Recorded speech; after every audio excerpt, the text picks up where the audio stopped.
Good morning mga Lods. Nandito tayo ngayon sa Datag, no? Datag San Andres, Catanduanes, upang balikan natin si Tatay Jose de la Cruz. Si Tatay Jose de la Cruz mga Lods, ito yung natulungan na natin dati. Pinakaunang natulungan natin na senior citizen dito sa Datag.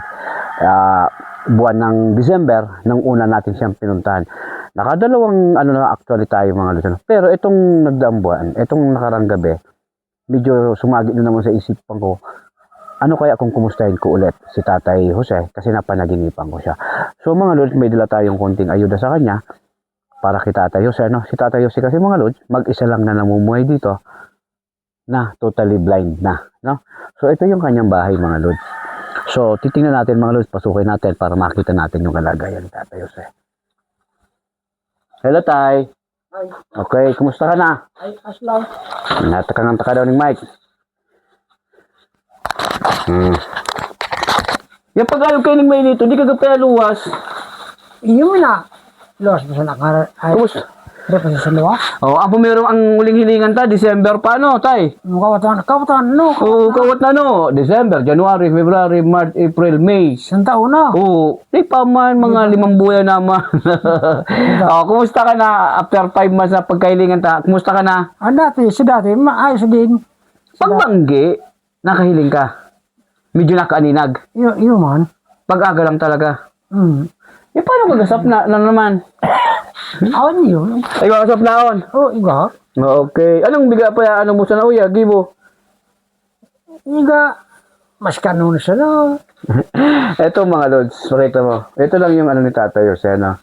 Meron siyang transistor. May ilaw din naman siya. Sino nagbabayad ng ilaw mo, Tay? Ako, Saan ka gagawa? iga ba kami senior. So sa senior? Hmm. Sa senior citizen, ano? So, ikaw maning ayudang gaabot sa imo? Day man. Oh, dayman, okay. So, ibig sabihin, Tay, nakapunta ka pa uya sa loob ng ini. Gakapa ka na lang? O naaninag mo pa? Iyo pa man. Oh, yung pa man mga Lods. Ano? Ito mga Lods yung kanyang tirahan na dati pinakita natin nung nakaraang December. Mas malala nga lang ngayon kasi nung nakaraang December medyo okay pa tong pakita mo to Lods. Yung dingding niya ngayon sira-sira na no. Hindi naman nakapagtrabaho si Tatay. Gawa ng ganyang kalagayan. So, nasaan yung pamilya mo, Tay? Asa ko yan, lerga na. Naglerga na? Nagbisita mo pa kang pesta? Oo, kami. Nagperibod man pa yan. Oo, yo. Pila ka mo magtuyugang, Tay? Dati, kada kung yan. Pila na lang? Doon na sana kami. Doon na lang ka mo?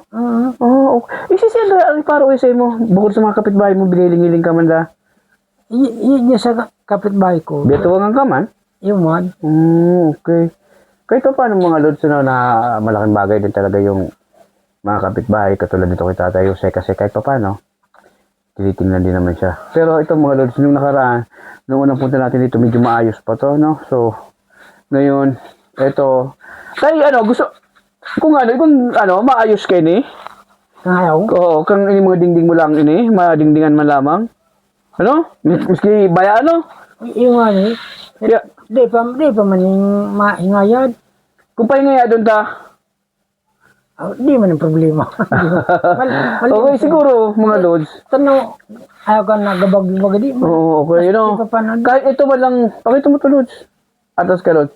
Ito man lang dingding, kahit bibili kami ng kawayan, saka yung pamakuan, baka naman may magboluntaryong magtrabaho nito, kahit ako bibili na nito, no? Tingnan nyo, yung pinto ni Tatay Jose, oh. Ito, mga Lods. Ito, Lods, pakita mo, Lods. Ito yung, yung pinakadingding niya, mga Lods, oh. Kawawa naman. Yung pinto niya. Hindi mo na nasasara to, Tay. Ha? Hindi mo na nasasarado yun, eh. Iyo pa man. Iyo pa man. Tingnan nyo naman, mga Lods. Nakasagang. Baka naman may good Samaritan tayo na ipaayos to, no? So, Tay, ito may dala kaming tinapay. Yung mga kunting pang merienda mo. May kape. Kakape ka ba, Tay? Ayo, man. Ayan, may sardinas. So, ayan, pang merienda mo, So, mga pulang ka, Tay. Baka gusto kong apulan na gusto makatuwang sa imo. Tama na ba? Kasi sa ilang, Tay? Tuwang namon bagay har sa imo.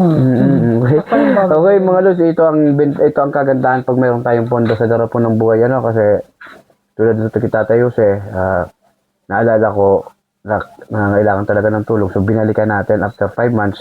Ito, yung after 5 months namin magkikita noon, nabalikan ko ulit siya. Ito pa rin si Tatay Jose, malakas pa rin. Ito yung kanyang tahanan. Mag-isa lang siya, mga lods. So, ganito kalagay ni Tatay. 70 years old. Totally blind. So, salamat sa garapon ng buhay. Salamat sa mga sponsor.